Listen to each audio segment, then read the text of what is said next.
안녕하세요, 경교승입니다. 오늘은 제 방어 기제 중에 억제에 대해서 얘기를 해보려고 합니다.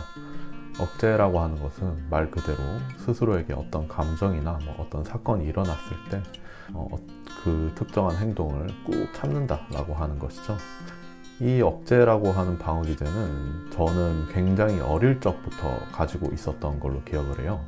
아마 제가 타고난 기질뿐만 아니라 여러 교육적인 환경에서도 제가 이런 부분을 많이 학습을 했던 것 같아요. 아마도 억제를 하거나 아니면 참는다, 인내한다 라고 하는 것에 있어서 살아가면서 저는 많은 이제 베네핏을 얻지 않았을까 라고 생각을 해봅니다. 결국 이제 어릴 적부터 이런 교육적 환경에 노출되었던 거는 가족의 영향이 굉장히 크죠.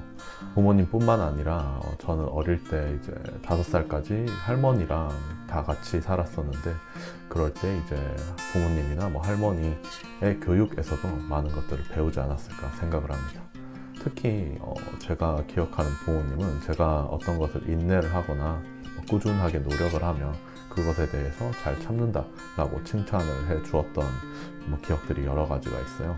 굉장히 어떻게 보면 저에게 트라우마 같은 경험일 수도 있고 굉장히 인생에 충격적인 경험이 하나가 있는데, 그걸 하나 얘기를 해볼게요. 어릴 때 정확히는 이제 초등학교 2학년 한국 나이로 이제 9살 때 저는 다리에 수술을 받았었습니다. 오른쪽 대퇴골에 이상이 있어서 이제 수술을 받았었는데요. 물론 지금은 100% 완치돼서 굉장히 잘 살고 있고요. 여튼 어릴 때 수술을 받기로 결정이 되었었는데요. 그때 수술을 했을 때도 되게 수술을 해야 된다라고 하는 그 사실 자체를 그 어린 나이의 아이라면 받아들이기 되게 힘들었을 텐데, 일단 거기에서부터 그냥 덤덤하게 받아들였던 것 같아요. 특정한 감정 없이 나는 내 몸에 이상이 있으니까 이것을 고치기 위해서 수술을 해야 되는구나 라고 판단을 하고, 수술을 하면은 처음 하는 거니까 좀 걱정이 되겠지만 그래도 하면 괜찮아지겠지 라고 생각하고, 크게 감정적인 요동이나 이런 것들은 없었던 것 같아요. 꽤 덤덤하고 어릴 때부터 꽤 듬직하다, 그리고 어른스럽다 라고 하는 단어, 그때는 저에게 굉장히 칭찬을 들렸었는데, 그런 모습들을 제가 꽤 견지하려고 노력을 어릴 때부터 했었던 것 같아요. 그런데 이게 말이 수술이지 굉장히 많이 아픈 수술이었거든요. 전신 마취를 그 당시에 했었고요. 이제 수술을 하고 나서 이제 캐스트를 바로 했었어야 됐어요. 그런데 부위가 이제 오른쪽 대퇴골이다 보니까 이렇게 관절이 골반이랑 다리 사이에 이렇게 결합이 되는 그 부분에 이상이 생겨서 수술을 했는데, 그 부분을 고정을 시키려고 하면 한 명치 부위에서부터 다리 끝까지 그 깁스 캐스트를 해야 돼요. 그래서 그 수술을 바로 받은 직후에 그런 캐스트를 해야 되고, 그리고 또 엑스레이도 찍고 해야 되다 보니까 정말 너무 힘이 들었어요. 전신 마취를 하고 나서 일어나자마자 정말 세상에선 단 한 번도 겪어보지 못한 고통이 제 몸을 뒤덮고 있었는데요. 그냥 어쩔 수 없죠. 그냥 막 소리 지르고 울고 그러고 있었는데, 그런데도 이제 엑스레이를 찍어야 된다라고 하면서 이제 엑스레이에 적합하게 이제 사진이 잘 나오기 위해서 이제 자세를 잡으면서 다리를 막 움직이는데 너무너무 진짜 고통스럽더라고요. 정말로 고통스러웠어요. 지금까지 겪은 고통 중에서 가장 고통스러웠던 기억이에요. 그리고 그것이 끝나자마자 이 수술 부위를 고정을 시켜야 되기 때문에 이제 깁스를 하러 갔는데, 깁스도 이제 하는 부위가 굉장히 크다 보니까 깁스를 할 때도 굉장히 힘이 많이 들었었죠. 그렇게 이제 거의 반쯤 탈진한 상태로 이제 그 병동에 돌아왔죠. 병동에 돌아왔을 때 이제 그럼에도 너무 아프고 계속 가래도 뱉어야 된다라고 하고 하다 보니까 체력적으로 딸리는데 어떻게든 정신을 부여잡고 하긴 했었죠. 그때 이제 부모님이 했었던 얘기가 아마 저를 응원해 준다고, 부모님 입장에서 얼마나 힘들었겠어요. 이제 부모님도 이제 어린 자신의 자식이 그렇게 고통스러워하는 모습을 보는 것이 정말 힘들었을 거예요. 그런데 그때 힘을 내주라고 이제 저에게 해줬던 말이 아직 기억이 나는데, 잘 참고 있다라고 하는 말이었어요.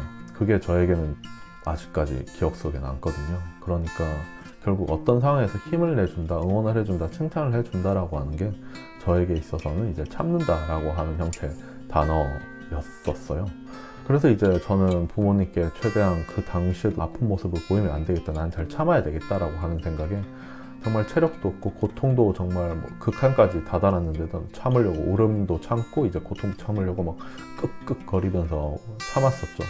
근데 그때 이제 저에겐 고모가 두 분이 계셨는데 이제 고모분이 한 분이 오셔가지고 부모님한테 굉장히 화를 냈어요. 이게 아이한테 뭐 하는 짓이냐고, 애면 지금 애답게 그냥 울면 되는데 뭐 하고 있는 거냐고 이제 부모님께 고모가 뭐라고 했었죠. 저는 그 얘기를 듣고 그냥 펑펑 울었죠. 진짜 그때 울었던 게 가장 기억에 많이 남아요. 그러니까 저는 참는 것이 너무 힘들었는데 고모가 이제 제 그 감정을 알아채주고 그렇게 그냥 펑펑 울어도 된다라고 하는 것을 얘기를 해줬을 때 저는 되게 그게 정말 위로받는 느낌이었었거든요. 그렇게 이제 울음을 그치고 정말 이제 모든 것을 탈진해 있는 상태였는데 그럼에도 조금 뭔가 참기만 했던 순간보다 훨씬 더 나았던 것 같아요. 정말 펑펑 울고 나니까 굉장히 상쾌했었죠. 이런 에피소드들이 아마 이거 하나뿐만 아니라 여러 가지 에피소드들이 있었던 것 같아요. 그러다 보니까 여전히 어떤 감정이 올라오고 그러면은 그 감정을 아픔에도 불구하고 육체적으로 아니면 정신적으로 아픔에도 불구하고 그런 감정을 무시하려고 했던 경향이 있는 것 같아요. 어떻게 보면 제가 스스로의 감정이나 고통을 참는 것이 저의 성공 방정식이었던 거죠.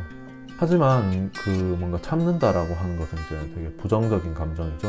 그리고 그런 부정적인 감정을 계속 무시하면서 사는 것은 바람직하지 못하다라고 느껴지더라고요.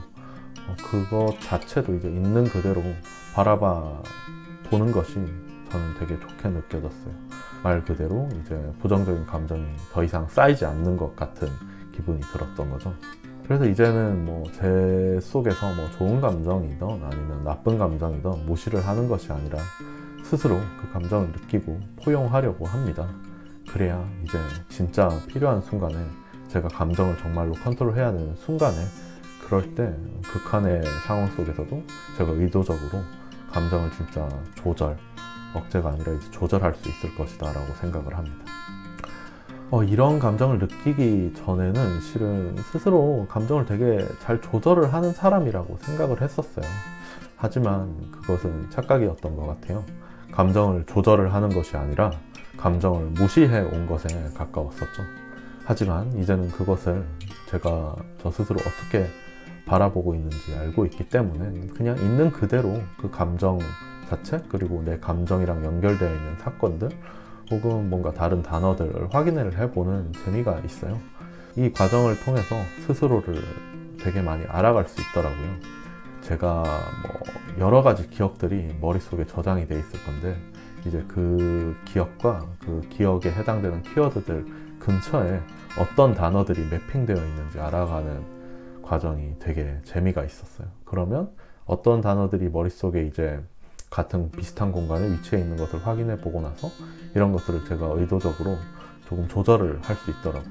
조절을 하는 건 시간이 좀 걸린다라고 하더라도 조절을 하진 않다고 하더라도 내가 이런 사건이 일어나면 이런 생각들이 드는구나 라고 하는 그 감정 아니면 생각의 연결고리들을 파악을 하는 것만으로도 저 스스로를 이해를 하는데 되게 도움이 많이 됩니다. 그래서 이제 그때그때 떠오르는 감정과 이유를 찾아가는 과정이 굉장히 즐겁고요. 그리고 과거에 저 스스로가 나를 되게 잘 통제하는 사람이라고 느꼈는데 그런 생각이 얼마나 오만했는지도 깨닫고 있습니다. 누구나 자기 자신을 스스로 방어를 하기 위해서 그에 맞는 수단이 있을 거예요. 그리고 이제 그 방어를 하다 보니까 어떻게 보면 자기를 지키기 위한 칼 같은 거죠. 이제 칼은 이제 어떻게 방어를 할 수 있는 수단도 되겠지만 실수를 하면 이제 자기 자신도 상처를 입힐 수 있겠죠.